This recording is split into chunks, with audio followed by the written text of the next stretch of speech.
Good afternoon, sir.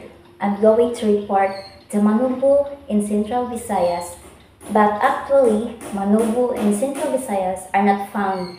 And murag silbi na akong researcher sa Southern Philippines. So let's begin. The Manubo are an indigenous peoples from Mindanao and the Philippines, whose core lands cover most of the Mindanao Islands group from Sarangani Island into the Mindanao mainland in the regions of Agusan, Davao, Bukidnon, Surigao, Misamis, and Cotabato. The Manubu are considered the most diverse among the many indigenous people of the Philippines, with the largest number of subgroups within its family of language. The Philippine Statistic Authority listed 644,904 persons as Manubu in its 2020 Census of Population and Housing. The Manubu tribe, who are inhabitants of the island of Mindanao and the Philippines, are a group of people speaking one of the languages belong to the Manubu language family. Their origins can be traced back to the early Malay Filipinos who came from the surrounding islands of the Southeast Asia.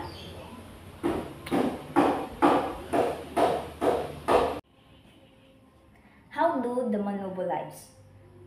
The Manubu people typically live in small, close-knit communities, often organized around the extended families. They live in rural areas, mostly in the upland regions, where they practice subsistence farming. Social organization is important, and elders and leaders, often called datus, play a crucial role in decision-making. So, ang Manubo ay nakatira sa maliit na komunidad. Then, nagtuyo sila sa kasagaran sa bukid, nga diin sila nag-practice og pag-uma. Then, the Manubo primarily engage in agriculture, growing rice, corn, coconuts, and root crops like sweet potatoes. They also practice hunting and fishing, and some raise livestock. Their agricultural practices are usually small-scale with a focus on sustainability. So, ang Manubo, nag-una sa pagpanguma, pagpananom, og humay, mais, lubi, o mga tanom sama sa mga kamote. Nagpraktisan sila o pangisda o pag ang uban nagbuhi og mga alagang hayop. Then ang ilang housing, traditional Manubu homes are made from natural materials such as bamboo, wood, and thatch. These homes are often elevated off the ground to protect against floods and frost. The structures are simple but well suited to the rural environment. So, ang ilang mga balay ginama sa mga natural na mga materyales, sama sa mga kahoy, kugon o kawayan. Nga aron ko nung ang ilang balay kanang di mga kuan og mga kanang mga piece, then ang ilang bay gipatasan kay aron di ko mas mabahaan. Then ang ilang spiritual beliefs, the Manubu practice a mix of animism, ancestor worship, and Christianity. They believe in spirits that inhabit the land, trees, rivers, and animals. Rituals and ceremonies are performed to appease these spirits and maintain harmony with nature.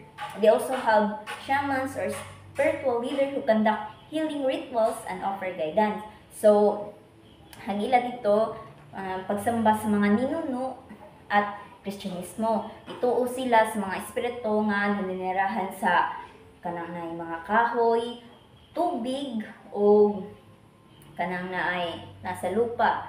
Then, na sila ritual nga seremonya nga ilang gihimo para payapain ang mga espiritong ito at mapanatili ang kanilang pagkakaisa.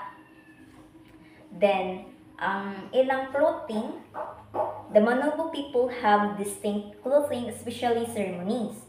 Traditional attire includes woven fabrics and colorful bedwork, and they are often decorated with symbols that carry cultural significance. For everyday life, they were simple garments made from materials available locally. So, ang manobo ay ang ilang pananamit, lalo na sa mga kanang nai-seremonya, ang ilang kasuotan ay may hinabing tela at makukulay na mga bedwork at kadalasang pinamutian ng mga ito ng mga simbolo na may kahalagahang pangkultura. So, ang ilang language, the Manobo speak various dialects, with the most commonly spoken being the Manobo language, which is part of the larger Austronesian language family. Language is a key aspect of their identity and culture. So, na sila'y lahi-lahi nga mga dialekto nga ilang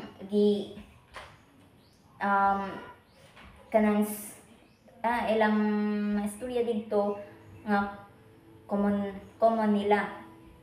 Then, ang ilang music and dance, the Manobo use instruments like gongs or kulintang and other percussion instruments with dances that express agricultural life and community bonds. So, ang ilang art and craftsmanship, traditional weaving like the Manobo, patadyong, and article beadwork. Marriage of Manobo. The marriage process starts with the pengansa, which means asking, and continues with negotiations of the kagon, which means dowry, for the bride. Once the kagon is finalized, the groom's family starts the process of raising the amount of the dowry with the help of town elders. When the kagon is ready, the wedding can be announced. During the ceremony, the kagon is presented to the bride's family and the elders presiding over the wedding.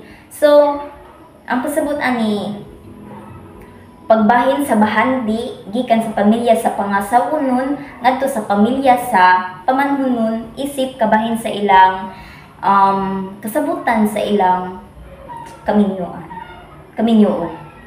In conclusion, the Manobo people represent a vital part of the Philippines. Indigenous fabric and efforts must be made to ensure their rights are protected, their cultural heritage preserved, and their voices heard in the larger societal discourse.